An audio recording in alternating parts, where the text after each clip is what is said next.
Ser ciudadano, un ser íntegro y coherente.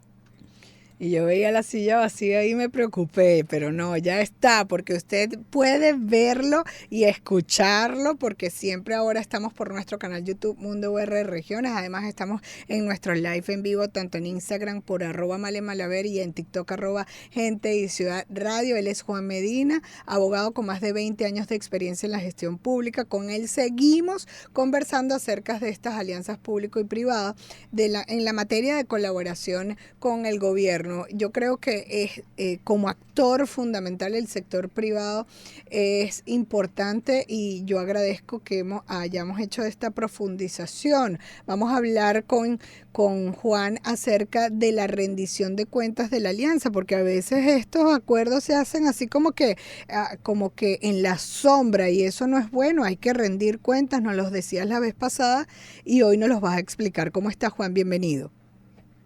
Hola María Alejandra, fíjate, estas semanas hemos estado hablando de las alianzas público-privadas como mecanismo para que el sector privado participe, colabore, ayude al sector público a conseguir los fines comunes, a tener una mejor calidad de vida.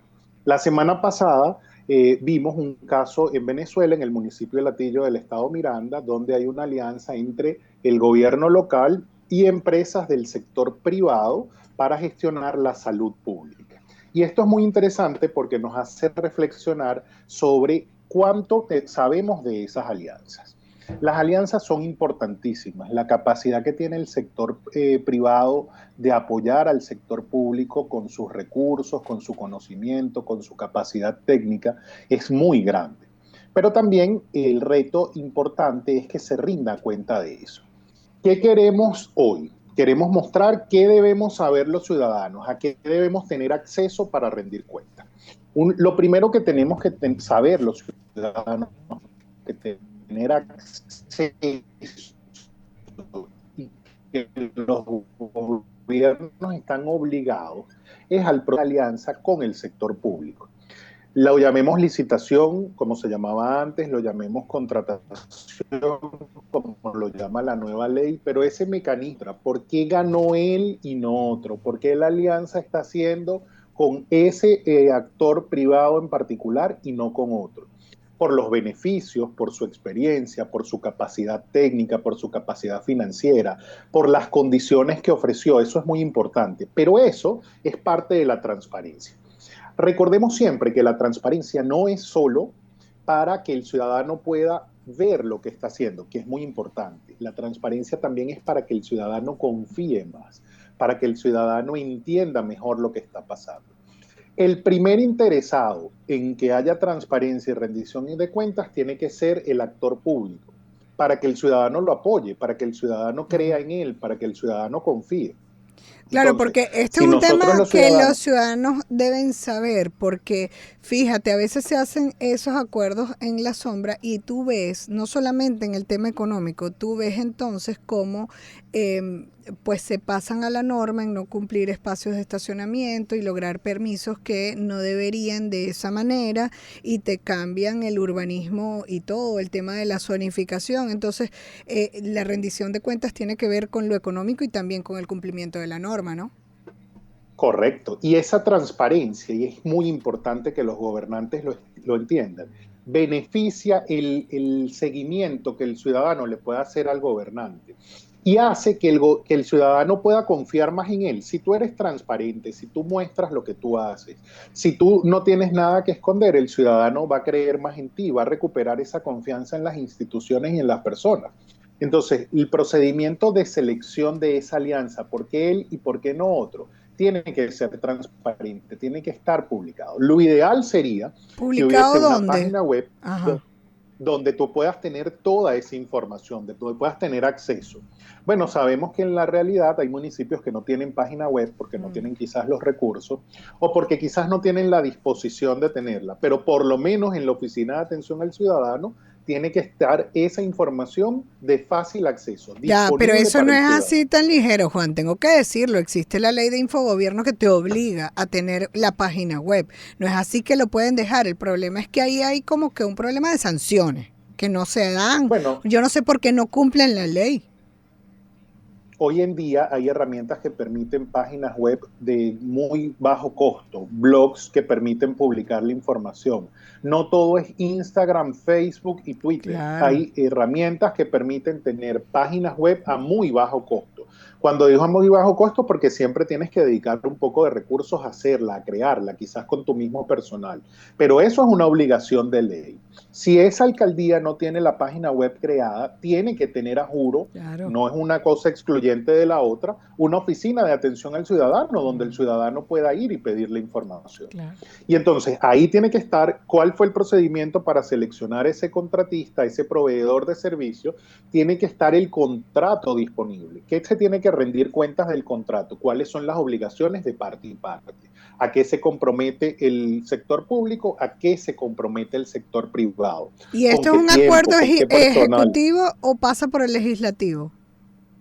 Bueno, fíjate, dependiendo de la naturaleza, porque si fuera una concesión pasa por el legislativo, pero si es una alianza no pasa por el legislativo. Entonces ahí dependiendo de la figura que se dé, pero todo eso y eso que tú acabas de preguntar es muy importante porque eso tendría que estar publicado también. Claro. ¿Qué tipo de acuerdo es? ¿De qué estamos hablando? ¿Cómo se aprobó? ¿Cuándo se aprobó? ¿Cuáles son los mecanismos para aprobarlo? Y eso simplemente es el previo, porque también tendría que rendirse cuentas sobre cómo se va a desarrollar. La rendición de cuentas es un proceso dinámico. La rendición de cuentas no es un informe una vez al año que diga qué fue lo que hicimos. La rendición de cuentas tiene que permitirle al gobernante mostrar en números y en soporte, muy importante, en soporte, qué es lo que hizo. En el caso de las alianzas público-privado, cuáles son los compromisos que se establecieron y cómo se han ido cumpliendo, cuál ha sido el resultado de esa alianza, a quién se ha atendido, cómo se ha atendido, son informes descriptivos. No solo en número. Exacto, no solamente en número, sino descriptivo, puntualizado, del plan de acción. Descriptivo y detallado. Y detallado. Que nos permita saber, a cuántos pacientes, en el caso de la salud, a cuántos pacientes se atendieron. Eso es una información importante.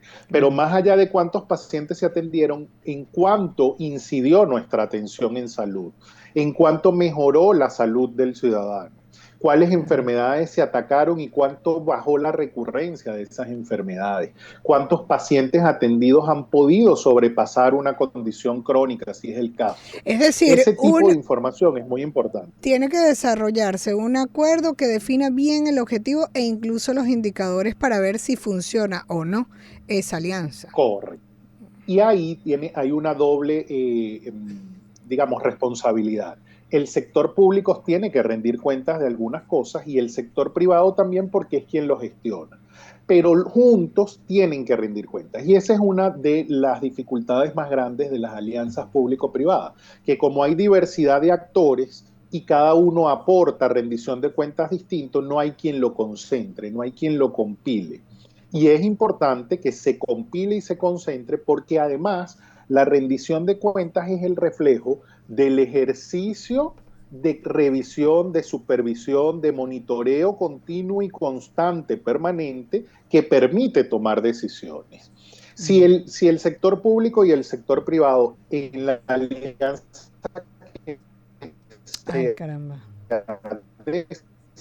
Se nos está fallando el internet. A ver.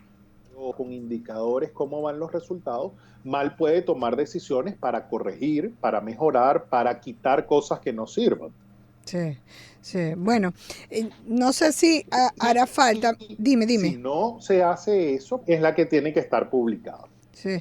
Fíjate, no sé si sea importante seguir conversando del tema. Me parece muy bien profundizar en esto porque en este ámbito, en este contexto de recursos limitados, pues yo sí creo que es importante hacer ese llamado y ante la falta de una ley de responsabilidad social empresarial, que no sé si tú puedes hacer ese análisis de la necesidad o no de esto, es importante que participe el sector privado y que esto sea transparente. Mi interés es darle la información a la ciudadanía para que genere la presión necesaria y estas cosas se den como se tienen que dar. Muchísimas gracias a Juan Medina, abogado con más de 20 años de experiencia en la gestión pública. Seguimos conversando con él el próximo lunes a esta hora, iniciando la segunda hora, porque ahora nos vamos a hacer una pausa para identificar y usted se queda pegadito porque al regreso continuamos con más.